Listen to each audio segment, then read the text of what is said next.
किसी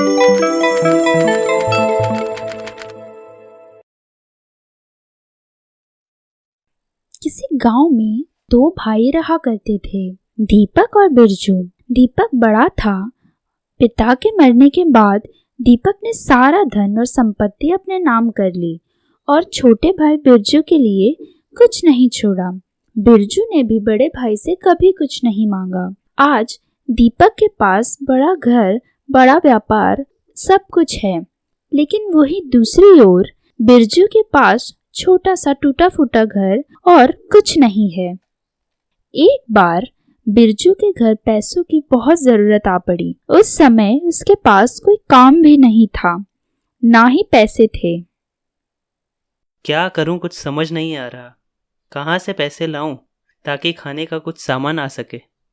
हाँ, कुछ तो करिए। घर में अनाज का एक भी दाना नहीं है।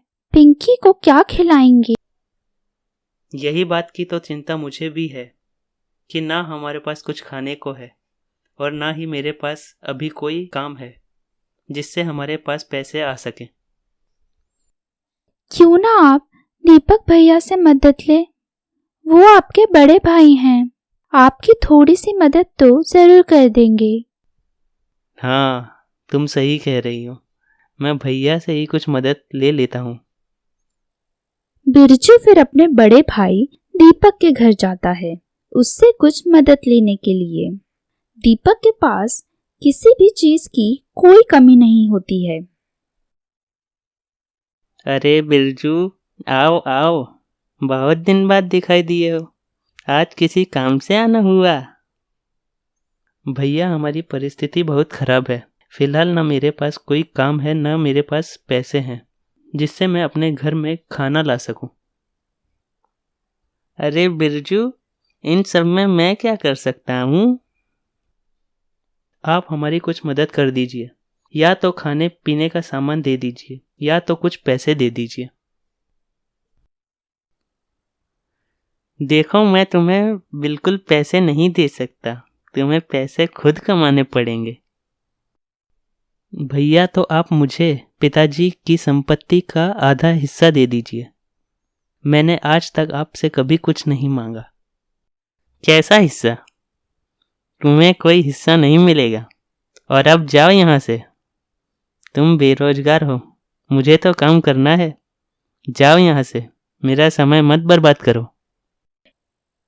बिरजू निराश होकर वहां से चला जाता है और जंगल की तरफ चला जाता है। रास्ते में उसे एक बौना दिखाई देता है जिसके हाथ में बहुत भारी बोरी होती है। क्यों न मैं इस व्यक्ति का सामान उठाने में मदद करूं, बदले में ये मुझे कुछ पैसे ही दे दे। सुनिए, क्या आपको कुछ मदद चाहिए? मैं आपका ये सामान उठा सकता हूँ। हाँ, जरा ये सामान उठवा दो। मैं तुम्हें कुछ जरूर दूंगा इस मदद के बदले। फिर बिरजू वो बौने का सामान उठाकर उसके पीछे पीछे चलने लगता है। रास्ते में बौना बिरजू से उसकी परिस्थिति पूछता है तो बिरजू बौने को अपनी सारी बातें बताता है। वो लोग चलते चलते घने जंगलों में आ जाते हैं जहाँ बौने का घर होता है। बस, यह आ गया मेरा घर। तुम यह थैला यहीं उतार दो। ठीक है। अब जो चीज मैं तुम्हें देने जा रहा हूं, तुम उसके बारे में किसी को मत बताना। ऐसा तो आप मुझे क्या दे रहे हैं? बौना अपने जादू से बिरजू के सामने एक चक्की लाता है। ये क्या है? ये तो एक चक्की है, मैं इसका क्या करूंगा? ये दिखने में केवल एक साधारण चक्की है, लेकिन यह एक जादुई चक्की है। जादुई चक्की? इसका क्या मतलब है? इसका मतलब कि तुम इस चक्की से जो भी वस्तु मांगोगे, यह जादुई चक्की तुम्हें वही चीज देगी। क्या सच में मैं जो भी वस्तु मांगूंगा, यह जादुई चक्की मुझे वह चीज दे देगी?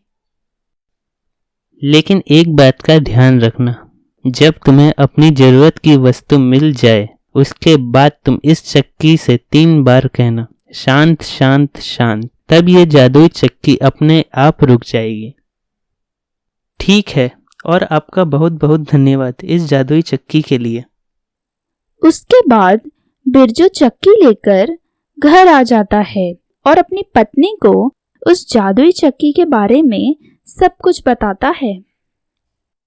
क्या जादुई चक्की? ये चक्की से हमें क्या मिलेगा? हाँ, चलो देखते हैं यह चक्की हमें कितना वस्तु दे देती है। चक्की चक्की हमें आटा दो।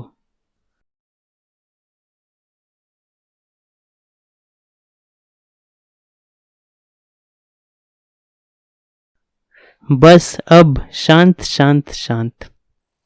फिर वो चक्की रुक जाती है। अब धीमे धीमे करके वो अपनी जरूरत का सारा सामान चक्की से लेने लगता है। जितना सामान या जितना अनाज उसके इस्तेमाल का होता है उतना वो रखता है, बाकी का बाजार में जाकर बेच आता है। धीमे धीमे करके उनके घर में भी कुछ पैसे आना शुरू हुए और देखते ही देखते बिरजू के परिवार की परिस्थिति सुधरने लगी।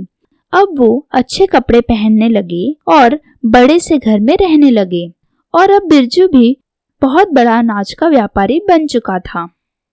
दूसरी ओर दीपक अपने ही भाई की सफलता से जलने लगा।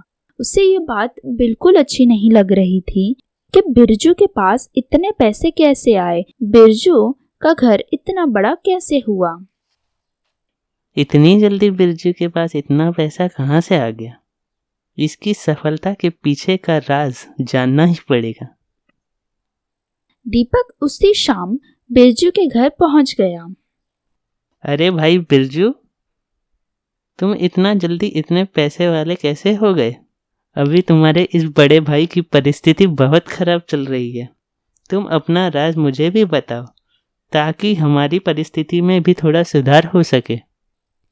बिरजू अपने बड़े भाई के मुंह में आकर जादुई चक्की के बारे में उसे सब बता देता है और तो और बिरजू दीपक को थोड़े दिन के लिए चक्की भी दे देता है। आप यह चक्की ले जाइए, लेकिन जब भी आप इसका इस्तेमाल करेंगे आप मुझे बुला लीजिएगा ताकि मैं देख सकूं कि आप इसका दुरुपयोग तो नहीं कर रहे। ठीक है मेरे प्यारे भाई, जैसा तुम कहो। दीपक घर जाता है और अपनी पत्नी से गांव छोड़कर जाने को कहता है। क्या आज ही गांव छोड़कर जाना है? इतना जल्दी सब सामान कैसे ले जाएंगे? अब हमें किसी चीज की जरूरत नहीं। यह चक्की से अब हम सब वस्तु नहीं ले सकते हैं। दोनों चक्की लेकर समुद्र की ओर चल देते हैं और एक नाव में बैठकर गांव से चले जाते हैं। यह चक्की का उपयोग हम कैसे करेंगे, जरा बताइए तो। देखो इस तरह, चक्की चक्की मुझे नमक चाहिए। अब दीपक चक्की शुरू तो कर देता है, लेकिन उसे ये पता ही नहीं होता है कि चक्की को बंद कैसे करते हैं। धीमे धीमे नमक पूरी नाव में भर जाता है और नाव डूबने लगती है, जिसकी वजह से दीपक और उसकी पत्नी को भी अपनी जान गंवानी पड़ती है। दूसरी ओर बिरजू को चक्की के चले जाने का कोई दुख नहीं होता, क्योंकि वो बहुत मेहनती होता है और अपनी मेहनत से उसने इतना बड़ा व्यापार खड़ा कर लिया होता है कि अब उसे जादुई चक्की की जरूरत भी नहीं होती है। तभी कहते हैं कि कभी भी हमें लालच नहीं करना चाहिए और हमें अपनी मेहनत से काम करना चाहिए, क्योंकि दूसरों से मिली हुई चीजें तो चली जाती हैं, लेकिन जो हम मेहनत से कमाते हैं वो हमेशा हमारे पास रहता है।